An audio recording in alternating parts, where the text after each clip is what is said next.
Om Swastiastu. Bayi yang terlahir ke dunia tidak sendirian. Berdasarkan kepercayaan Hindu, ada 4 saudara yang mengikuti yang disebut Catursana. Lantaran itu pula lah ada prosesi ritual khusus. Salah satunya adalah menanam ari-ari sang bayi. Sehingga sangat penting diketahui tata cara menanam ari-ari yang benar. Sebelum lanjut, seperti biasa, untuk menambah semangat kami dalam membuat konten-konten yang berkualitas, dukungan berupa like dan subscribe sangat kami harapkan. Video ini disusun berdasarkan sumber-sumber yang terpercaya dan bisa dipertanggungjawabkan secara akademis. Ari-ari merupakan bagian dari kehidupan sang bayi yang menjadi personifikasi dari sang Catursana, yaitu sang Anantapreta, sang Kala, sang Buta, dan sang Dengen. Sang Anantapreta merupakan sebutan dari air ketuban atau Yehnyom sebagai personifikasi saudara tertua dari sang bayi, karena air ketuban sebagai pengantar bayi lahir ke dunia. Sang Kala merupakan sebutan darah yang keluar saat melahirkan sebagai sumber energi bayi, sehingga bayi bisa bergerak aktif untuk keluar dari perut ibu. Selanjutnya, sang Buta merupakan sebutan untuk selaput ari atau lamas yang membungkus tubuh bayi, berguna sebagai penetralisir suhu udara sebelum lahir maupun saat lahir, sehingga suhunya menjadi seimbang dan sekaligus sebagai sarana pelicin saat bayi lahir.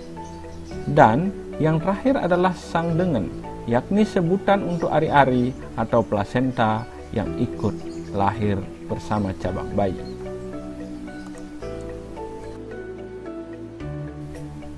Berikut adalah tata cara menanam ari-ari berdasarkan tradisi Hindu Bali.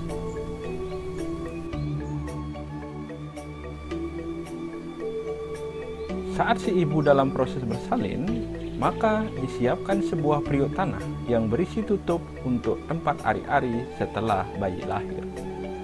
Ari-ari tersebut dibawa pulang dan setelah itu diletakkan di dalam baskom atau ember baru, dan ember itu diyakini tidak boleh dipakai lagi. Lalu ari-ari tersebut dicuci dengan air.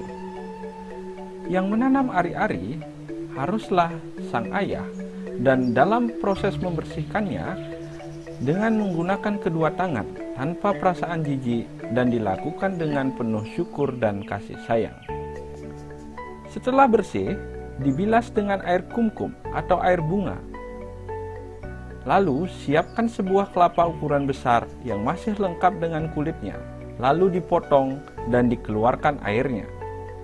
Pada bagian atas kelapa atau bagian tutupnya ditulis aksara Ah atau bisa ditulis dengan aksara Ongkara yang melambangkan akase, dan pada bagian bawahnya ditulis aksara Ang yang melambangkan pertiwi.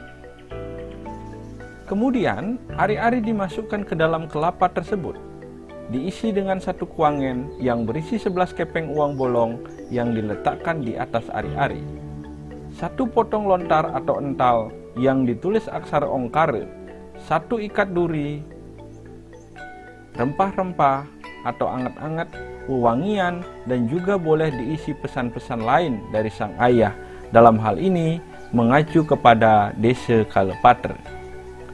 Tempat menanamnya sesuai dengan jenis kelamin si bayi. Kalau si bayi laki-laki, maka ditanam di sebelah kanan pintu. Sedangkan kalau bayinya perempuan, maka ari-ari ditanam di sebelah kiri pintu. Dilihat dari dalam rumah.